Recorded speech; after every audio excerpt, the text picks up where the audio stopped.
We got Jennie, Kwan. Whoa. All right. Brentley, Gore. Where are we going? Where do you want us to be? Anywhere you want to be. I'll go on the end over here. Stay away from me, that's right. J. Anthony Franke. Kelly Packard. Yo. Diana Uribe. Yes. Aaron Jackson. And Michael Cade Baboom. Everybody, we got the California Dreams here. Make some noise. Pass this. All right, guys, so we just reunited in New York. This is our second one of all this. Talk about how it feels to get everybody back together and how it feels to be doing these things and doing them for the fans. I'll start. I'm Brent Gore. I'm happy to be here, you guys. I've spoken to almost all of you who are here today, and I'm just pleased to be able to reunite with these guys. These guys are like family, and as of the New York show, which we did last year, now these guys I really consider family. It's like we just picked up where we left off, which was nowhere. No, we met for the first time. And it was like family, is what I'm trying to say. And I'm just happy to be here. It's like family.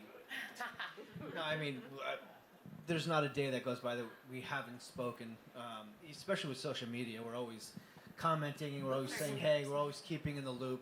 But, you know, this 90 phase is awesome because it gives us a chance to reconnect and, you know, see everybody. And, you know, and the great thing about when you guys come out, even though, you know, it was many moons ago the show was on, you come and we can see your imprint, your faces as a child, as you just turn into your younger self as you know, nostalgia, exactly. So it's awesome, and it brings us back, and I really appreciate everyone. Thank you.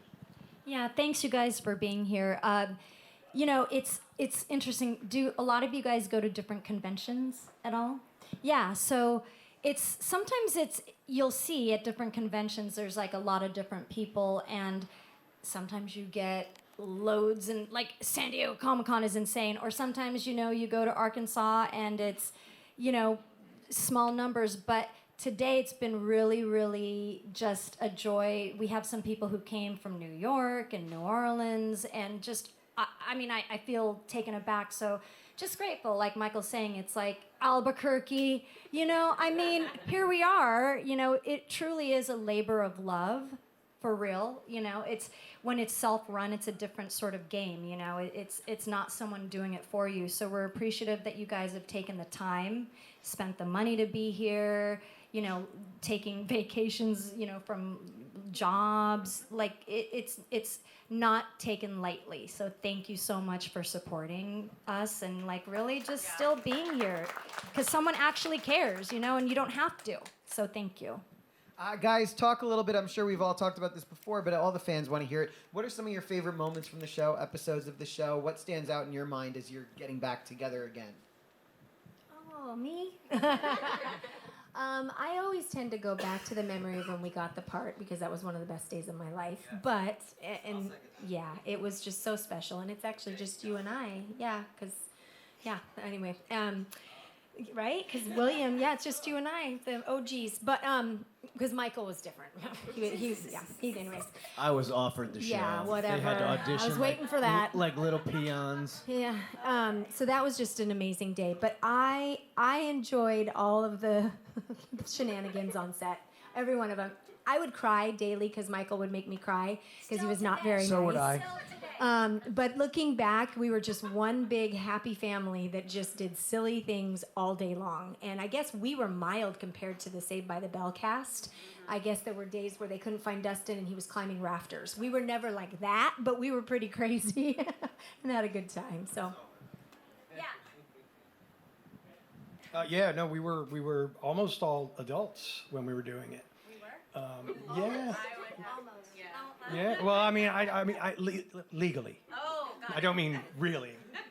Not mentally. You're not mentally. No.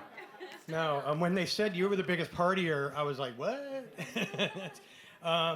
But no, it is really great to get back together with everybody because it is a family thing. And also to expound on what Michael said, the relationship that we had with you guys when you were teenagers, it was different.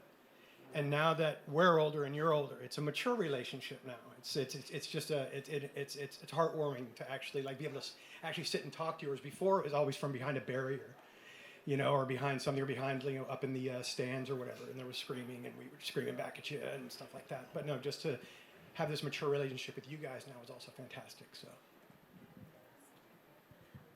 And talk a little bit about the music, guys, how it feels to be singing these songs again, and which of the songs are your favorites, and which songs maybe we're going to be hearing in the next couple of sets.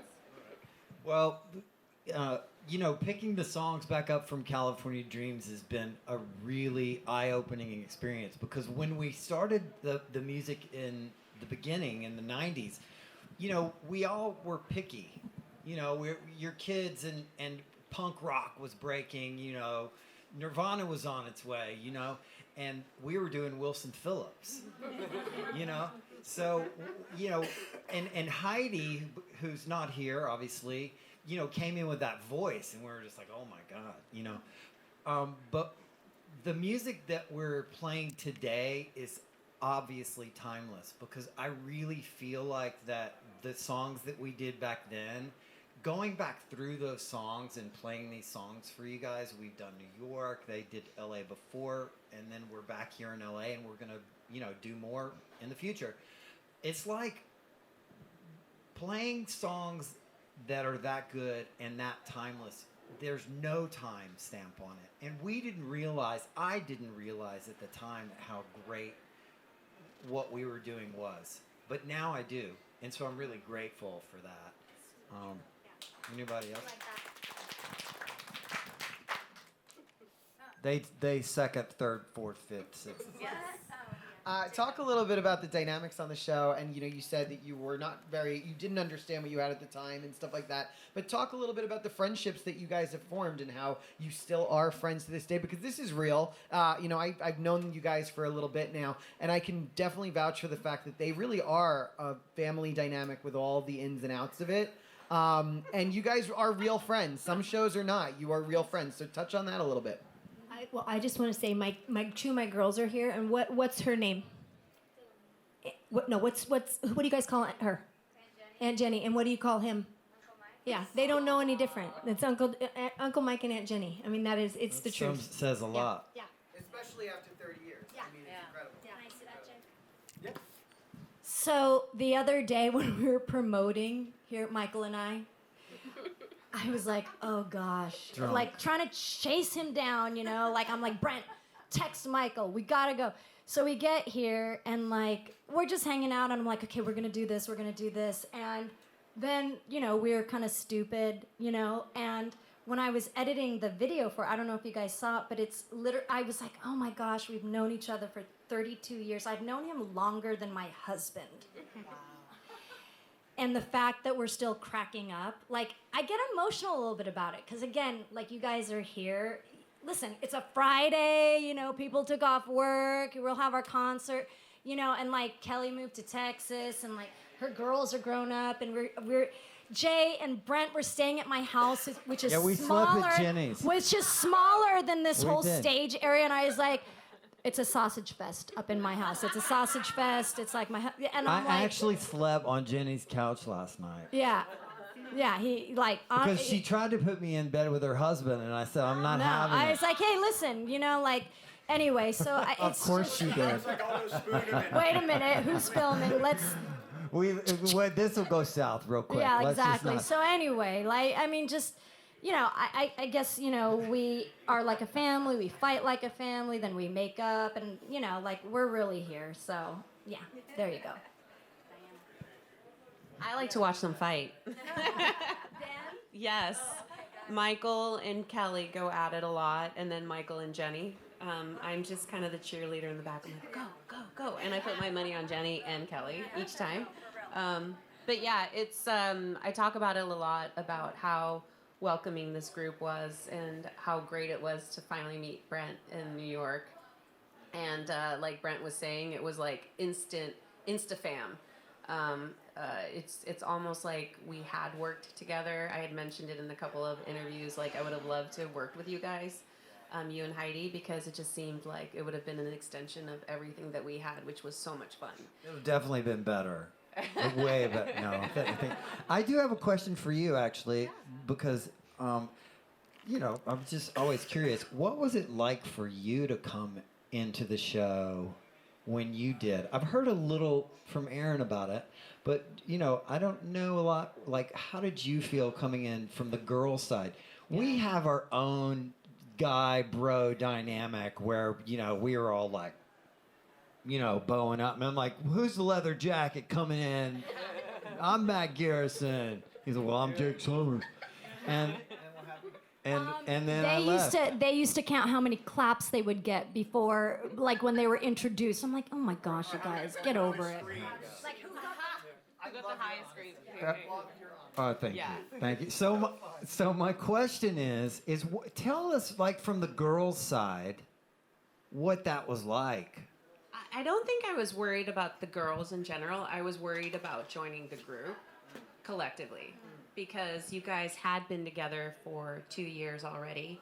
I mean, the moment I met them, neither one of them made me feel like I was not going to belong, which was so relieving, from a girl perspective, because it could have gone south super fast, catty. Obviously my character was like the new flavor of the month. And so I felt like, oh no, they're going to hate me. But they weren't. They were always so welcoming, giving me a lot of tips.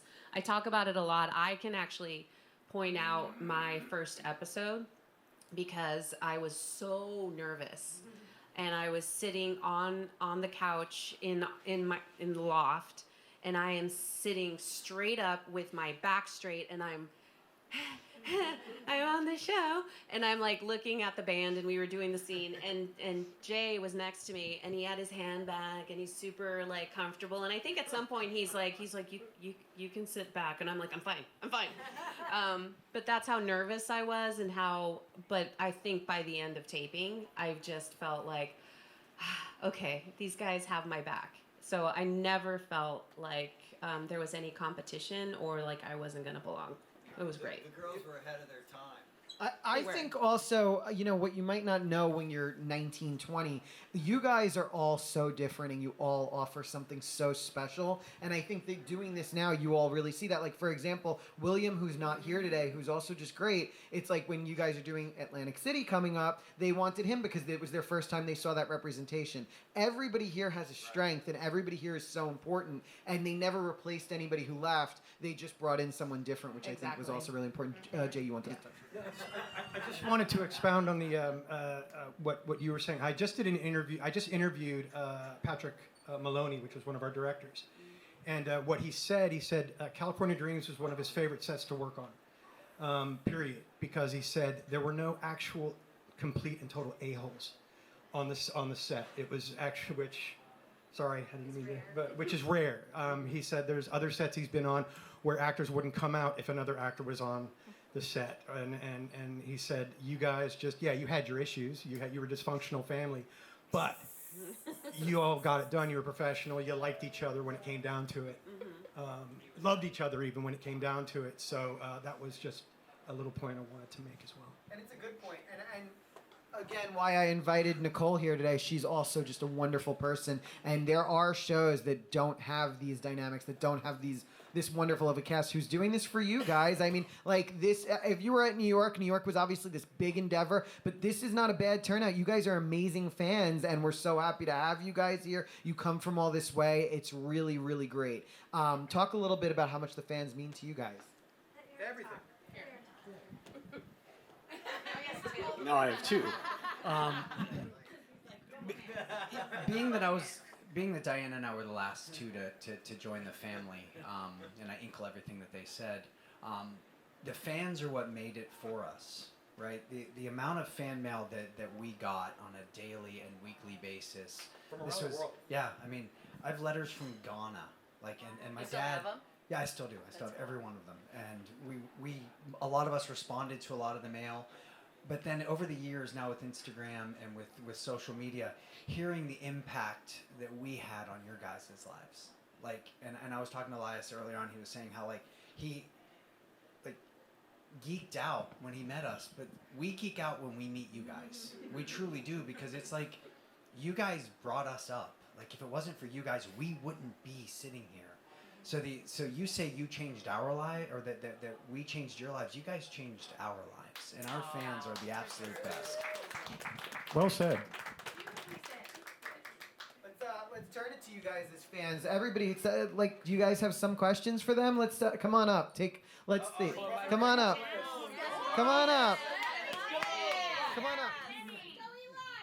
All right. I actually have some funny and serious questions. Love it. All right, so here's like a serious one. Thinking back when you guys were like filming the show, like what bands or music artists were you into, and did they influence how like you portrayed your character? Like were you ever like super into a band or music artist? Yeah, we talked about that a little before, because it's a California Dreams, you know, mamas and papas and that kind of thing. And, you know, I always thought that it was going to be like the Monkees, right? Because the Monkees, you know, that was a musical show. And we started out doing mall tours. So we were doing these mall tours, and we thought it was going to be like Tiffany and all that, but we were going to make it cooler, you know? And, yeah, he loves Tiffany. And I think we're alone now.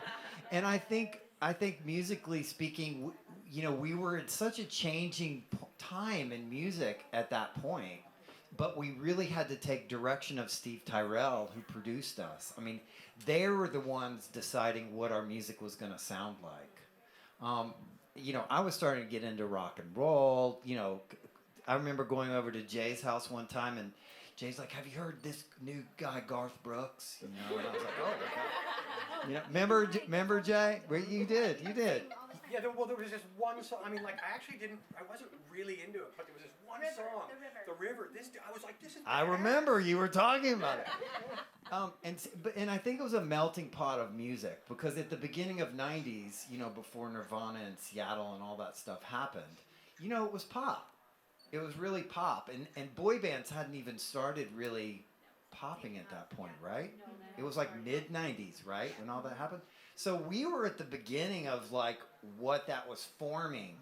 And what's amazing to me, just, you know, taking this path of music since California Dreams, is how many people say to me, and this chokes me up, and they probably do to you too, Jay, with the guitar and stuff, how many people say, I picked up an instrument because of California Dreams. Yep. I started playing music because we saw you on the show. I started playing guitar because you played. Yeah, that's you what- gave started me. Brentley playing guitar. Yeah. Like, it's crazy. And some of these guys are now out there like touring. Yeah, oh yeah. Ken Valdez tours with ZZ Top.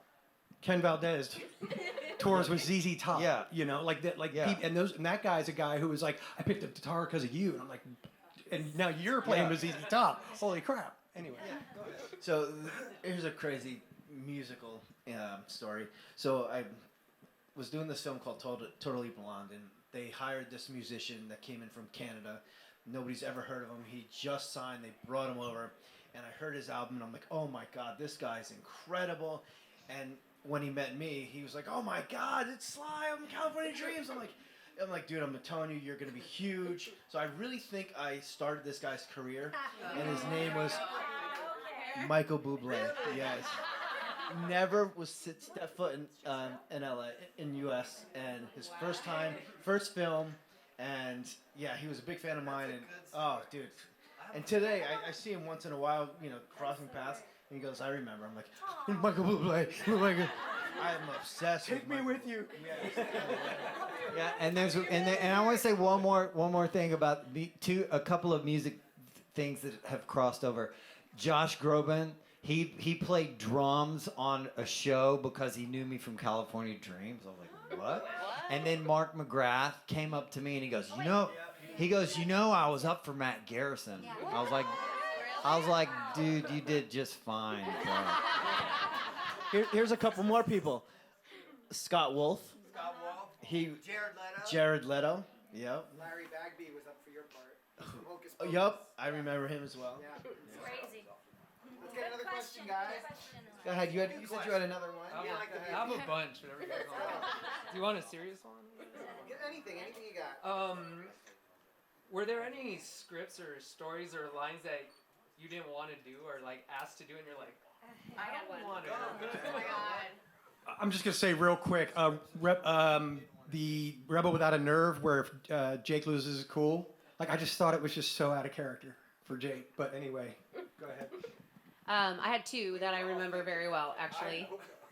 There was one where I was supposed to say "oy vey," and I had never heard the word in my life. And I'm like, so what do I say? They're like, "oy vey," and I'm like, "oy vey," and they're like, "Yeah, exactly." And they're like, it's like you go "oy vey," Now I got it, but at the time I'm like, "oy vey."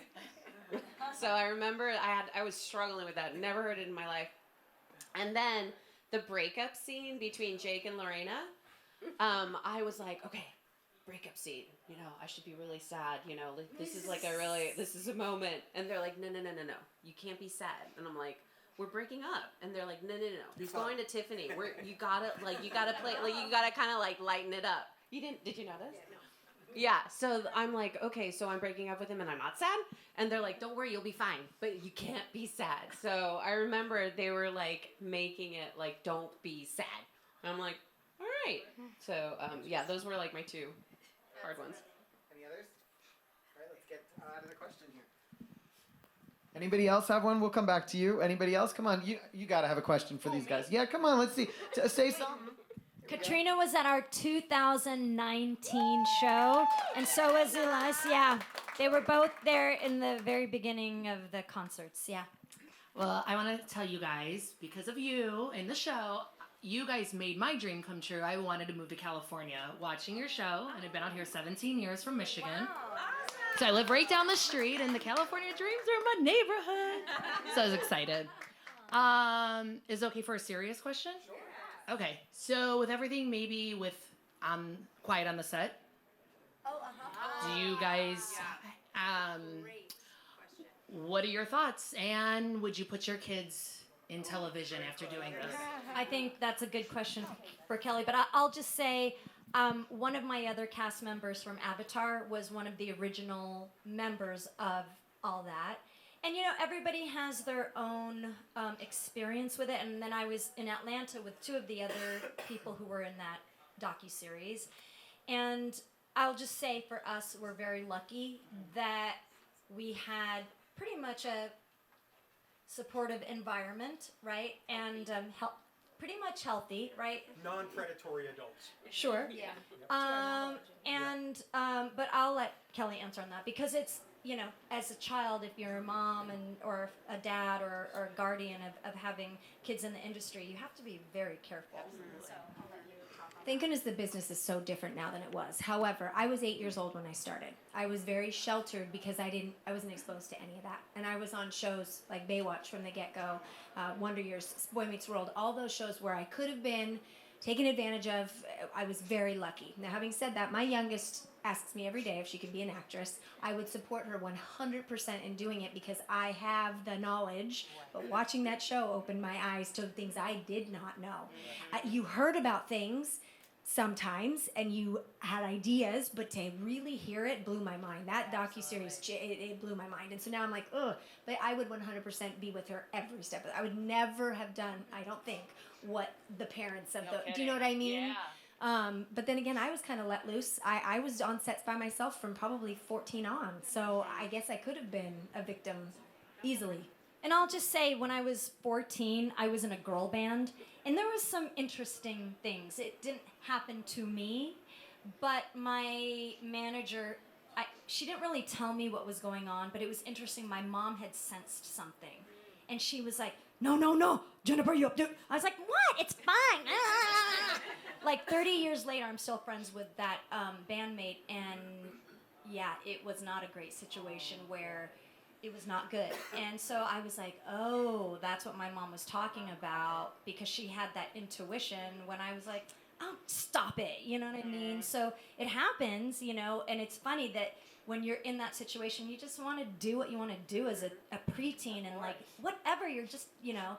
So it's just interesting. You have sad that there's such a dark side to it. I really truly was naive to a lot of it. So It happens all day, every day, unfortunately, and more should be Even done still? to fix it, for sure. Before Dreams, I'd been auditioning for years, and I had actually been put in a few positions where I had to walk out. Well, what position? Put in a few situations where I had to stand up and walk out and just say, I'm not doing whatever this is. I'm not doing it. And then when I saw the Drake story on Quiet on the Set, I mean, that was heartbreaking. But anyway. And you were auditioning at 14 too, right? You started around 14, 15. Yeah. And I was also living out of my house. Right. Yeah. Thank you. Hi. I did have this conversation with with Diana on New York, but I grew up in Puerto Rico, so I watched the show in Spanish and English. And at the time, it was impressive to see a cool character that kind of looked like the people that lived around me and spoke the same language. So that was like eye-opening because, Nicole said earlier, like sometimes you would see a certain character and it would be a derogatory way, or it would be just a little part. And to see like this girl come out with, you know, a cool house and boots and all that, and it's like, oh my God, like she could be cool. And actually, the show is actually responsible for me kind of like learning English, because I was like, well, I want to see what they're saying. I would hear the laugh track, and I'm like, I don't really know what that means, but then it kind of helped me with that. So thank you guys. Hey, the same way. In Puerto Rican, really? I've heard the Spanish translation. You and I sound ridiculous. Oh, really? Yeah, oh yeah, we sound ridiculous in Spanish. And it's not the Spanish; it's the people's voices are like not. Doesn't match the bodies. Don't match it. They're dubbers. It was syndicated in 48 countries, California, We're lucky right? we're even And it's here. really interesting to hear the voiceover actors that are dubbing your voice. Yeah. I was like, God, that guy sounds actually cooler than me. Well, from the Hungarian one, as soon as I started speaking, it's like, "Ay, kata!" To touch upon that a little bit is kind of the way Nicole had mentioned in her interview is really had not realized the impact of my character until I started hearing from all of you in this point of our lives. Because at the time, it was like everything else. You know, you had your Saved by the Bell, you had people, you had fans, everybody's excited, and so you kind of just you generalize the excitement of the show and your character at that time as just, you know, being fun and being part of this great team, or this great group. But when I started to kind of come out from under my rock and speak to people like Yamet, who I can say her name, her real name is Yamet, but we call her Red. It really is the most endearing and touching part of coming back to this, kind of the way Brentley was also saying, is to hear from people like you, because I didn't know. They said, your name is Lorena. Okay. You know, you get to have a loft. Yes. You know, you're the co-manager, or you're gonna try to sing, or you're gonna get to dance and all this stuff. And it was just this stuff that I got to do out of fun, but to realize that people were associating and seeing themselves in this character, and not in a derogatory way, not with a forced accent, not, you know, with this, you know, sad background of, you know, having to come from nothing. It was really, really great to kind of come full circle and realize what the impact was. And so I loved meeting you in New York. I always talk about it because you were one of the first people that said that to me. And then after that, I heard a lot from Instagram and from people that started following me and saying these things. You got me through my childhood. I saw myself in you. And I'm like, this is the reason why I'm here, is people like you and people like in New York who I spoke to, and the reason I'm going to Atlantic City, because I owe it to you. I do. I owe it to all of you. I'm sure you have a great question for Aaron Jackson, Miss President of the Aaron Jackson. Hi. I am going to ask a different question. Okay, go ahead. Because I prepared one in case you. Okay. In the case of a reboot, where do you think your characters would be? Oh, that's a great one. Guys, just go down the line, click each one. Are you writing it? Where do I think our characters would be? Front and center.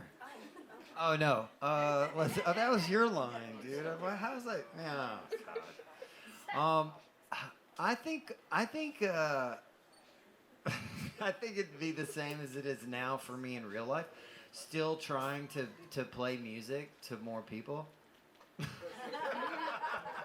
I would run a Fortune 500 company. There's money, money, money. I think Mark actually would have probably turned into the guidance counselor. I think he would have been a teacher of some kind or something. So yeah. Real life. I like to think as Jake is, he actually did go on and do the music, but he became more of a philanthropist as well, and activist, and that's where I'd see it. And then also went and found Kelly.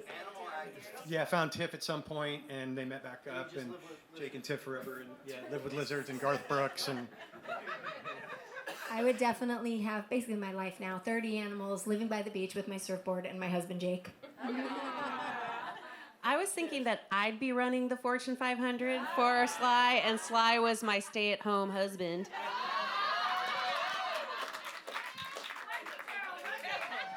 How could you follow that? Totally.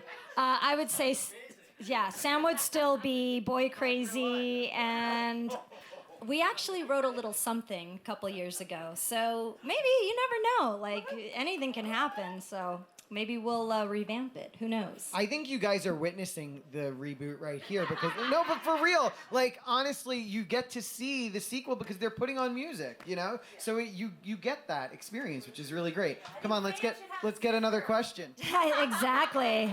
Any day. Let's see. Day. Anybody else? You got a question for us? Come on. Oh, come on over. Yep, come on over. Awesome. Let's do 2 more questions, guys. 2 more questions. Hold on, I have to do it for everyone. Where's your hair? Oh, yes. What is this? Oh, yes. Just front. Oh. All right. Wait a minute. You have no idea how hard it was to find this wig. So I have 2 wildly unrelated questions. One, everybody, and I asked Diana this a little earlier. Everybody asked your favorite episode. What's your favorite very special episode? Like Tiffany's roid rage, or Jake's uncle gets cancer from smoking cigarettes. Like what's your, huh? And dying. And dying. Yeah. What's your favorite very special episode?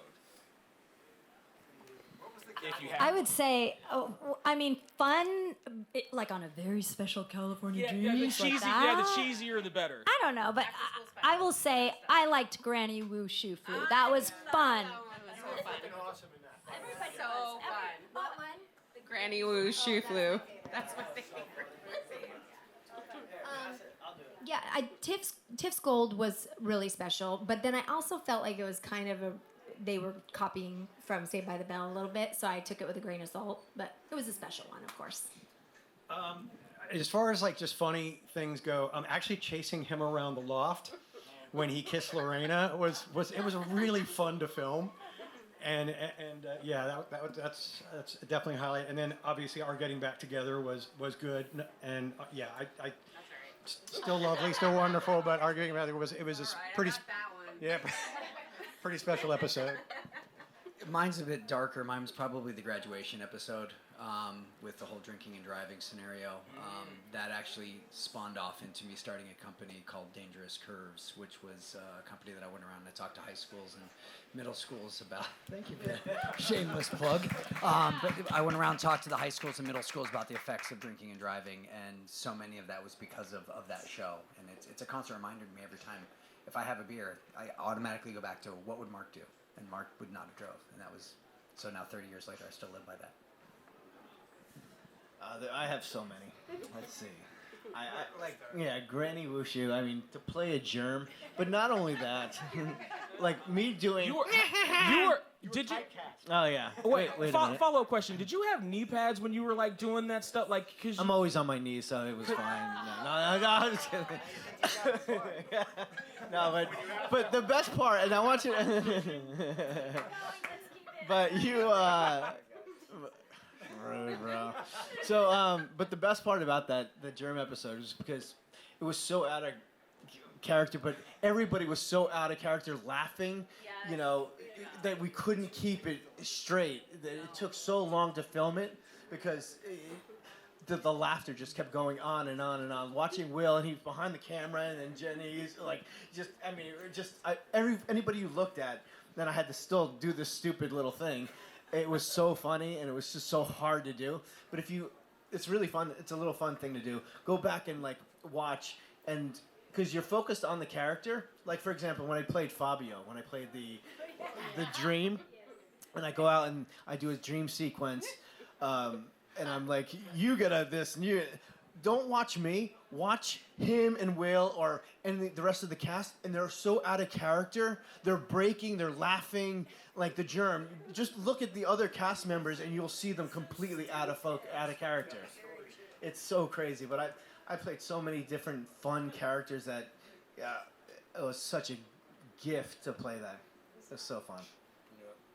I always think of High Plains Dreamer, you know, but I didn't like wearing the big cowboy hat and, you know, fiddling. But I did like the most special one is still the very first one, where, you know, it was all about the family. And you can imagine walking into the very first episode of California Dreams, and it's like you're at NBC and you have your own parking space, and you're right next to Jay Leno and Fresh Prince of Bel-Air, and you're walking in, and then you have this whole set that's built for you, and so the first time you go on a network show, and then the audience comes in, because I've said this before, but just so you guys know, a sitcom, you film it during the day on Friday, and then Lock it in. yeah, that's what I meant. Well, you film it once, and then you get the audience in, and then you do it in front of a live audience. So the very first one, you know, was just mind-blowing. Here you are in Hollywood. A lot of us have moved here, and you have your own network show. You know, so it's monumentally changes your life. You know, the course of your life changes at that point. And so this isn't more about it's just more about the experience of actually being on a network show, and that first one was mine. Right. And one last question. Did any of you guys steal anything from the set when it was over? Who took what? I have the bass. I have my bass. And I think I took maybe like 2 pieces of clothing. But we couldn't take very much because the boys went in and raided the wardrobe closet and got busted. So they cracked it all Whatever. Did you keep your leather They got all of my wardrobe, these 2 guys right here. Well, my leather jacket. No, what happened to the leather jacket was I went to a birthday party for my friend's niece. I felt bad that I didn't have a gift because I didn't know I was going to a birthday party. It was cold. I happened to be wearing the leather jacket, and I felt bad, and I just said, well, here, happy birthday, and she kind of lost it and was like, great. But then I found out like 2 weeks later it was stolen from her, or she lost it, or something. So somebody has suggested the Search for Jake's Jacket, a show. Yeah. It's ish. But yeah, that's the jacket thing, and I'm still really upset. My wife is really upset about that too. I still have a lot of Jake's bowling shirts in my closet. I still do. I stole the drum head from the front of the bass. I have the green one, and then someone else has the yellow one. I forget who had it. One of you guys did. Yeah, I went. They were like, go get your go get some of the stuff from wardrobe. And I was walking in, and I turned the lights on, and these guys come rushing out. I wasn't gonna steal my stuff. I mean, my stuff was awful. I mean, but I'm like, okay, see you guys later.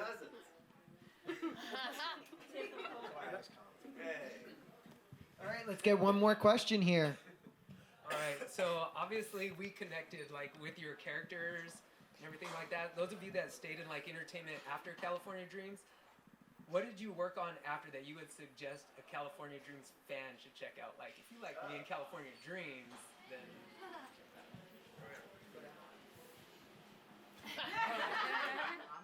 Have you seen Pornhub? No. Sorry, I was just kidding. Don't hold it like that. Tell me what to do. Do whatever I want. Let's see. I've did quite a few things, but nothing to brag about. But let me say, Totally Blonde was fun. I did General Hospital for 3 years. That was fun. What else did I do? Chaplin, but I did that before California Dreams. So no. Let me. What else did I do? what would a California Dreams fan should look for? Right after Dreams wrapped, I booked Children of the Corn, and so they 5 actually. Yeah, it was Fields of Terror with Eva Mendes and and they dyed my hair platinum blonde. You know, it's probably why I'm like this now. So that was one. Yeah. I immediately left the business and went into tech work, and then started working for video game development companies. And I ended up doing the voice for a character called J.C. Denton and Paul Denton in a game called Deus Ex, which has become a cult hit at 24 years later, something like that.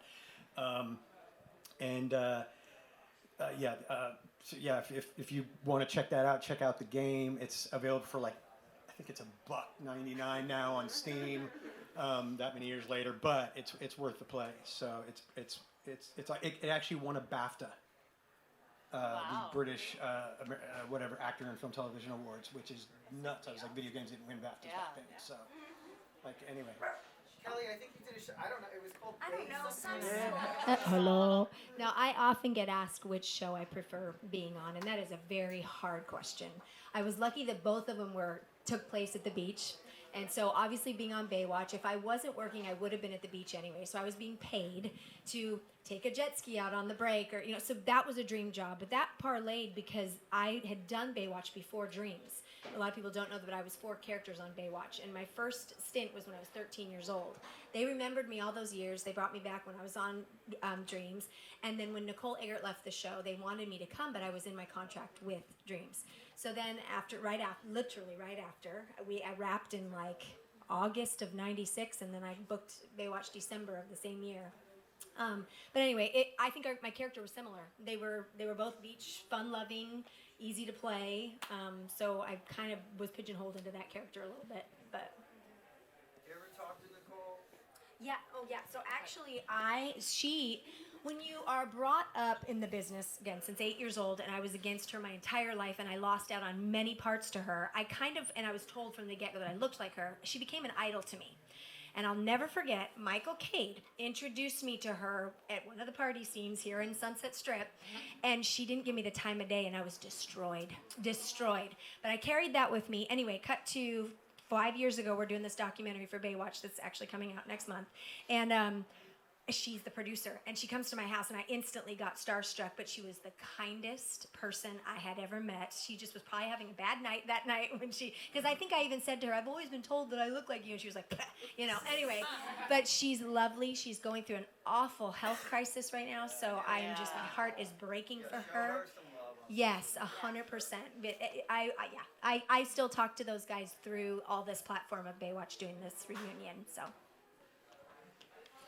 I did a small film called Telenovelas, which was not in Spanish. It was actually in English, but my character, I loved the story. It was a very sweet story about me dying in an airplane crash, but coming back and finding my husband and bringing him over. And our son is a full-grown man. And anyways, so that one was a very sweet, very nice film that I did that I really enjoyed. Was that right after Dreams?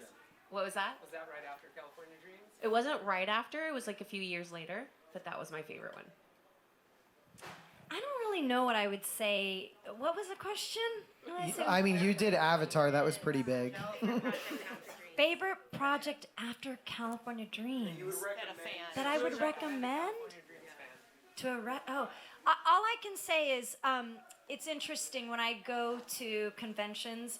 Sometimes people will come up and like I don't know, maybe they're 20 or they're like a kid. They're like, "Oh my gosh, I love Ziggy. My mom loves California Dreams. I don't really know what that is, but I love it." And I'm like, "Oh my God," you know. And I'm like, "Put more makeup on," you know what I mean? But then my agent was like, "Listen, like you've been doing this for so long, you should consider it a compliment." So that's what I would say is like, I don't know if things cross over because they're very different, you know, but maybe there is like a certain essence to the reason why I get certain parts, and maybe that's what carries through. I have gotten a video game that I do, and he purely hired me because he was like, "Do it like Samantha Wu. She's just like a princess." I was like, "What?"